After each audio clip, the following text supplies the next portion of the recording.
Hey folks, Quillian here, and welcome to another episode of Let's Play Kerbal Space Program. And you know what, let's fast forward to the morning. Mornings always look better. I don't like it when it's dark.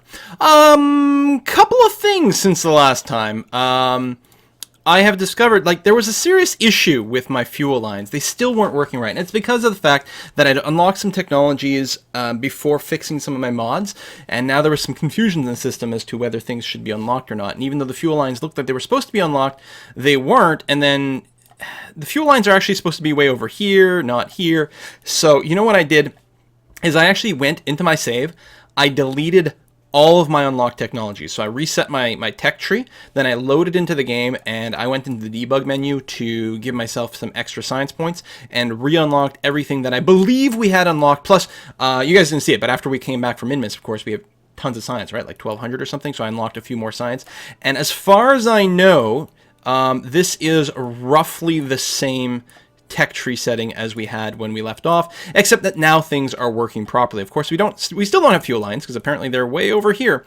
But there was this weird extra fuel line that was there, and I don't know. There was bizarre things happening, and I was worried that some of the other techs might have been somewhat broken. So I figured, you know what? Let's just blow the whole thing away and reset it, and hopefully things will work better there. What are we doing today? Well, we're going to run some tourists into space. We have 2 missions. Exactly the same requirement to run some tourists into low orbit for just 1 hour. It's a pair of tourists and another pair of tourists. So all in all, we needed room for 8 tourists plus a pilot, which is why I have gone ahead and produced for us a space bus. Bum, bum, bum, bum, bum, bum, space bus. Yeah, this is a very simple vehicle. It is using the hitchhiker pod over here, which was unlocked in the tech tree between episodes here. Hitchhiker pod can fit 4 people, so the idea is I'm going to stick a pilot in the top here, fill the hitchhiker pod full of tourists, and then go to space. Got a delta V of about 4,300, which should be sufficient to reach a low orbit, even with a relatively inefficient launch. So there we go. I am, before I forget actually, this is something I wanted to do, I just want to add, does it matter which one I use? I want to add a probe on top so that I could use some commands. I guess we can use the cheap one, it doesn't matter. Just so that I can use the flight computer for some stuff, just to say. It's not terribly aerodynamic, but that's alright. We've got a whopping 6 full parachutes on here, plus a pair of drogues, and actually, you know what I'm going to do? Just because it'll add more aerodynamicness to it, we're going to stick another parachute on top. There we are. We also, on our SRBs that we've got here, I've got some parachutes set up on there to try to recover the bits. They have been programmed to deploy the drogue. Do I have these backwards?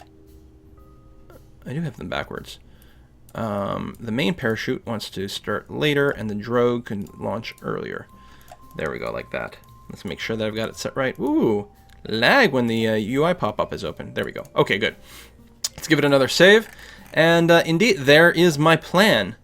So we will just build it at this point. We don't care about what crew is in there, because when we launch, we'll have the option of choosing who our crew will be then.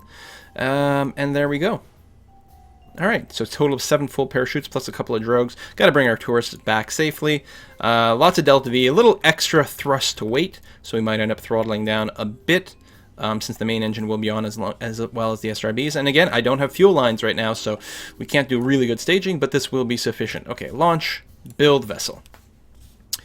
Relatively simple thing. It's got plenty of fuel, or plenty of food, water, and oxygen, and electricity. Again, it only has to be in orbit for 1 hour, and then come back down. So hopefully this will work out for us.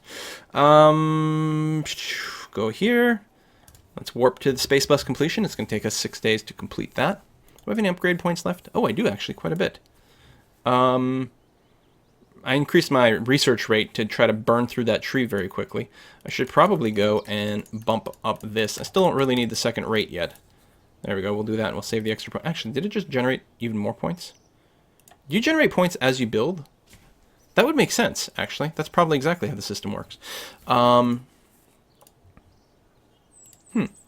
Alright, cool. Anyway, let's roll out the space bus. It's just going to take 3 hours to do it.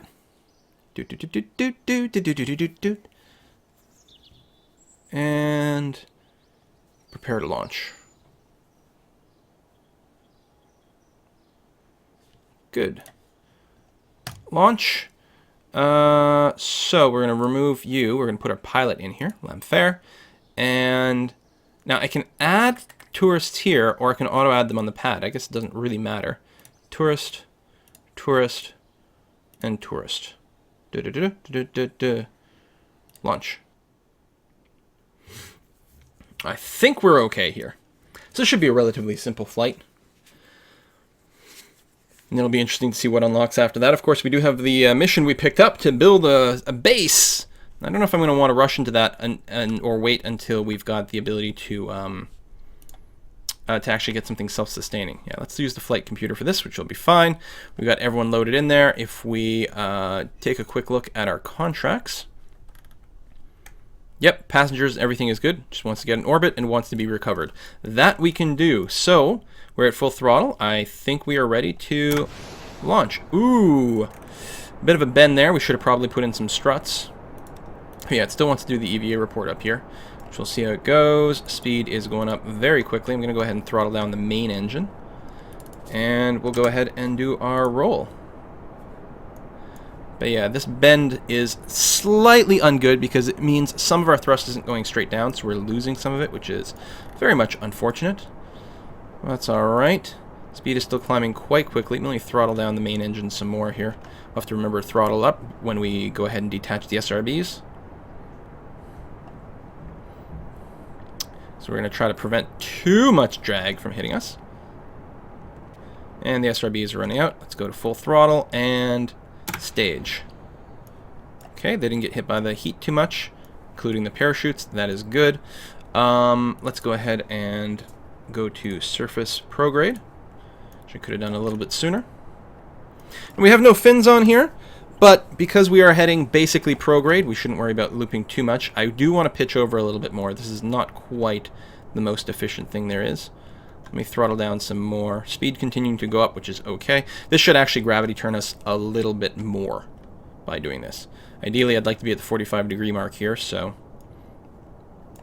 by throttling down, we should be preventing our apoapsis time from growing too quickly here. We still have positive thrust to weight since we are accelerating, just not quite as crazy as it was.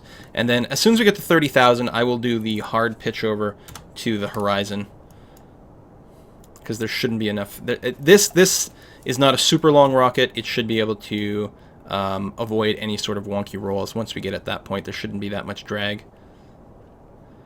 There we go. Yeah, that is a very slow pitch over. Well, that's all right. Okay, 30,000. Let me go to full burn and lock yourself to the horizon. Yeah, okay. Drag not being a problem. Good. Time to apoapsis is shrinking, which means I'm actually a little lower than needs be. Let's go and pick up a little bit here. Pretty much static, growing a little bit, and that's just fine. Hunky-dory. And we're going to end up in a relatively flat thing here. You can see the apoapsis isn't actually that high. It's good that the time to apoapsis is growing right now. That's okay. And now I think we can go all the way flat to the horizon. There you go, and it's actually still growing. That's okay. So we're going to end up in a very nice, very flat departure over here, which is groovy and very efficient. We went up mostly vertically through the thick air, which means we left it a little sooner, which is good. And now there's basically no air, so we may as well burn sideways. This constant roll is... Whoa! Didn't expect heat effects at this point. Let's go ahead and drop this down. Alright, this is a little faster than we should be going in the atmosphere here. And our apoapsis is more than high enough. We have to be above 75K for the quest, so we may as well just do that. And you can go into orbital prograde at this point. Yeah, we're more than high enough, and there's no reason to keep on the gas, especially if we're starting to hit some issues. I'm going to little quick save here before I do some physics warp, just in case the Kraken decides to eat our ship. We just have to wait until we leave the atmosphere. Circularize. We should have plenty of delta V for that. Yeah, look, our periapsis is so low and flat right now. It's going to take us very little effort to circularize. And then all we need is a little bit of delta V left over so that we can slow ourselves down and come back in. And we're about to break into space. And there we go. And 3 minutes to apoapsis. It's really not going to take us very much time to circularize. Our thrust to weight ratio is very strong right now. I'll start with like 10 seconds left on the timer. I will have to make sure that I pop out of the time warp before then, just because it is a relatively heavy rocket. Luckily, it's not too long, so it should be able to rotate relatively well. The only reaction wheels it has are the ones in the command module, and actually also in the probe core, so that's not quite as bad. Okay, closing in on 10 seconds. Aim straight and go. And this should circularize very quickly. There we go. That is all we need. We still have 600 delta V. We have tons. But there we go. Let's preemptively get into retrograde, or well, you know what? Here, let's just kill that, save a little bit of extra power. And fast forward, we just have to be up here for an hour. Okay, 50 times is the limit at this height. Whee! Life support systems, everything is groovy. Now hopefully we can land these guys without killing them. Da-da, dun, dun, dun, dun, dun, dun, dun, dun, dun, dun, dun. In-flight music, very important. Hey, I wonder if you can look at the hitchhiker pod. Quick save before I do. IVA. Nice. How do you turn off the UI? There we go, F2. Hello! I hope everyone's having a good time. See, I'm sitting in someone's chair here. Food, not food, refuse, trash. What's the difference between refuse and trash and rubbish? Junk. Space. I like that one. Laundry. How wonderful is that? Okay. F2. Let's go back to fast forward and just finish our flight. Oh man, I would love to do some space tourism, although I wouldn't want to be strapped in. Once we're in orbit, I want to do the free float around. In an hour. Do you know how fast that would go? Wow. Actually, you'd probably spend the entire hour feeling sick. I think it would take longer than that to adapt to the microgravity. 20 minutes left on the timer. Plenty of resources left, and we didn't bring anything to generate electricity. We could have grabbed a couple emergency solar panels just in case. That would have probably been safe, but maybe not the Kerbal way. I like the shape of the rocket. Like I like working with the 2.5 meter components. It just they feel so much more substantial, and you don't tend to have to make your rocket quite as ludicrously like long as some of my last ones, for example. Right? They've been pretty crazy. Okay, everyone's happy about their time. They just want to come back home now. Or rather, you know, their payment has expired. So we'll just set ourselves to retrograde. We'll burn off enough speed to drop our periapsis back into the atmosphere. Now, we're not going quite as fast. Like, when we came back from Minmus, we were coming at 3,000 meters per second. Here, we're only at 22, which means we really could drop our periapsis relatively low. But I still don't want to risk coming at too steeply, especially with all the weight going on here. I might need the extra air. All right, see no reason not to go ahead for the burn. And we're going to bring... Whoa, that's probably a little lower than I had intended, but it's not the end of the world. And what I want to do here, I want to go, say, radial.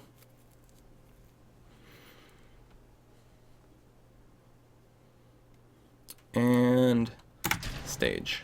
And now you're going to go surface retrograde. And you're going to stay locked to that. And that is that. Once we get somewhere below 500 meters per second, I'll deploy the drogue chutes. And then once we get below 250, I will deploy the actual parachutes. And hopefully we land with less than 6 meters per second. I'm hoping we got enough parachutes. We got 7 freaking parachutes going on here. Okay, let's quick save for a second because I'm going to time warp until we hit the atmosphere. It is lovely out here, isn't it? That is just nice. Just beauteous. All right, go faster. Yeah, we are coming down relatively flat. There we go. We're in the atmosphere. And now that we're not time warping, it's going to adjust that again. Everything is looking hunky-dory. Another quick save while I go into physics warp. But this should be a relatively stable configuration. I'm just going to do this until the heat effects start. Electricity remaining. Going down. But of course, we're also going down. So that's not going to be too much of a problem. But yeah, I don't know, I didn't check if the hitchhiker containers have their own battery system, or if they're just, no, it must. Yeah, it's gotta.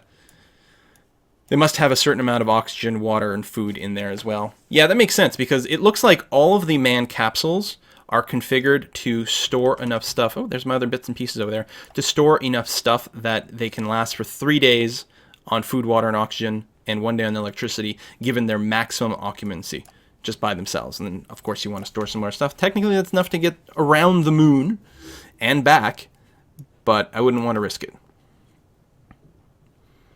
Okay. Look at, oh, switch to the surface speed. Like this, our speed's basically not changing. 45k, I mean, I realize the atmosphere is very thin here, but we have so much more weight going on. I'm a little worried that there's like another edge of atmospheric effects over here. I think it's fine. I don't think those handles around the hitchhiker pod are actually a problem, but it certainly feels sketchy. I wonder if those handles are actually something you can grab onto, or if they're just for show. I actually have no idea. Space bus debris. I mean, this should be re-entering. Yeah, clearly. I don't know why it's so much, like, higher up. Maybe it's not that much higher up, it's just further ahead. It's possible that this base here is actually just better at slowing us down, right? It's like acting like a big parachute. And that would be okay. How's my ablator amounts? Yeah, we haven't lost very much. It is being drained away a little bit, but not too much. Now we're finally starting to lose a little bit of speed. Ooh, nice and cloudy down there. Close the flight computer window. Actually, we will need it again, because I'm going to have to turn this off.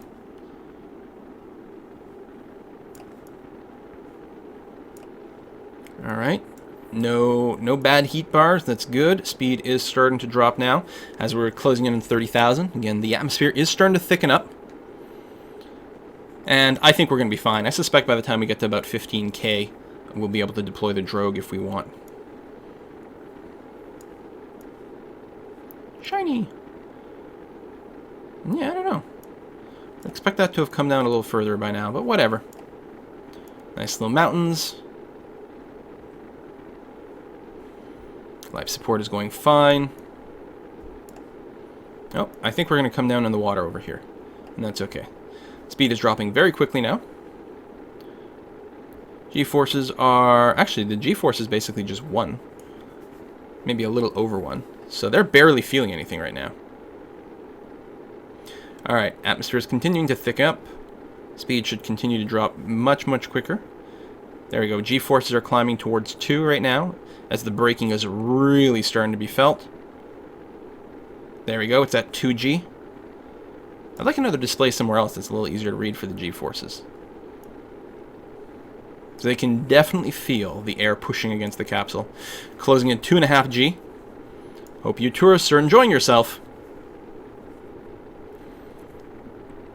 Alright, we are almost, but not quite actually, at full atmosphere. It's not until we get below... I'm trying to do the conversion. On Earth, it would be somewhere... Because if you've got an unpressurized plane, you can go up to somewhere, depending on how you want to count it, 10,000 feet or 13,000 feet in an unpressurized plane, which is where somewhere between 3 and 400 meters, or 3 and 4,000 meters. So that'll be the thickest part. There we go. I believe we can deploy the drogue now. We're still getting a bit of, yeah, it is safe. Still getting a bit of, like, sort of Mach effects, but that's okay. We can cancel our attitude hold with the flight computer at this point. Speed is low enough for the rest of the parachutes to be deployed. So I will wait a little bit longer, just to bring us a little closer to the surface first. I'm going to go ahead and physics warp.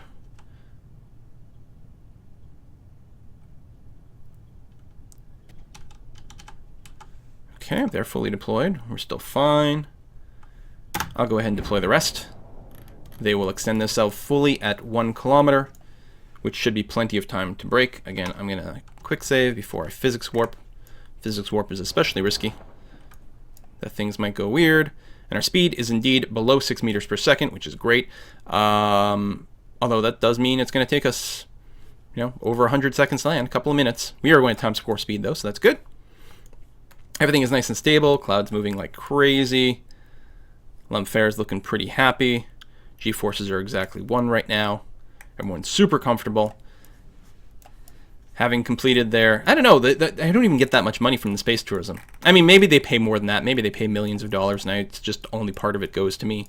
Oh, a little line in the texture over there. That's okay. Okay, closing it at 100 meters, so they've got about 20 seconds before they touch down, and I'm going to go ahead and cancel the physics warp. 3 seconds, 2 seconds, 1 second. Actually, a little less than that because, right, it measures from a different spot. There we go, toppling over. That could have actually been a bit dangerous. That toppled over with some pretty serious force. Let's recover the vessel, and that should complete our mission. I'm also very interested in finding out if our SRBs survived. I believe they will have. And that can cut down on construction time pretty considerably because the Kerbal construction time mod does keep that in mind. There you go. They've leveled up. Let's take a look over here. Completed the tourism. That's the final ascent stage that burned up on re-entry, and that was okay.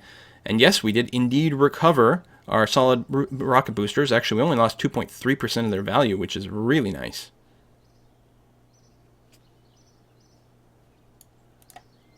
Wow. Really quite good. Okay, let's take a look and see if there's another mission. Lots of rescue ones. There we go. Ah, tourism. 5 tourists. 3 tourists. These will expire pretty quickly, so I'm going to go ahead and take them, because once they're in my log, they don't have a duration. Yeah, so they don't have a duration, so as long as I accept them, that's going to be okay. Oh, 3 tourists over the southern mountains. I don't think I'm interested in doing that, because these were just low orbit. Yeah, which is a lot easier. Bringing the tourists over a specific spot, that sounds like a bit of a pain in the butt. So I'm not going to do that one. I'm not going to do these location-based one. Build an outpost on Duna. Expires in 45 minutes, and I got 34 years to do it. Well, I may as well accept the mission, right? Right. Ooh, geosynchronous orbit. I've never done that. It might be worth giving it a try. Oh, have a D-Magic magnetometer on the satellite as well. Worth a good amount of cash. I don't really need cash right now, though. What I probably want to do is I need to go to the moon soon. I've got quests for it, plus that will help advance the sort of general sort of contract tech tree. Moon landing, plant a flag on the moon, all really good. Plus more science from the moon, already good. Minmus and Kerbal. Oh, right, this was one mission. Yeah, that one's a little trickier. And then the manned Kerbal orbital docking that we have to do. What I'll probably do is I'll spend a little bit of time between the scenes. I'll go ahead and complete these tourist missions. They're basically going to be exactly what we've just seen, not particularly exciting. This first mission here can be accomplished with the current tour bus or space bus. This one will need a slightly larger space bus because it needs to fit one extra tourist in there. But I'll probably do that just to sort of advance the contracts and give me something to do between episodes. But there we have it. Still really want to build these outposts. Very excited for this sort of stuff with all the new mods. This is the reason I've restarted the Let's Play with the new mods, is to build cool surface outposts. And we might go ahead on Minmus, like we might build a temporary one, especially if we can get some wheels on it, something that we can scooch around on the surface of Minmus and visit more biomes. Plus with the... oh, it doesn't actually have the requirement for a science station or anything like that. But we might do something like that. Load it with a ton of scientists and go and do that. Actually, what we might want to do, and I have said that I'd mostly do, all my missions would mostly be for contracts, which A, are good for money, but also, you know, they give you guidance and help, you know, sort of give you, I don't know, that by constraining you, it makes it a little bit more role play. But one of the things we might do is, once I've got the space bus done, is fit the space bus, like the one that can take 5 extra tourists, with 5 scientists, and just do a bit of a cruise of our general system to get them experience points. Do a flyby of the moon, of Minmus, and outside of Kerbal orbit. Actually, I'll check the math. That might just have to do outside of Kerbal orbit and then the moon, and then land again, and that might give them enough XP to get to like level 2 or something, and then I'll pack them in for this Minmus outpost. And what I'll probably do, since we don't have the self-sustaining stuff, is we'll probably do something like send them with enough food to live for a year. And then we'll have to send them some resupply missions at some point. We're going to play that one by ear. For now, I am, again, between the scenes, I'll probably go and run the tourist missions. And next time, we might just do a moon landing. That's probably most likely. We'll see how it goes. Thanks for watching, though, folks. See you next time. Bye-bye.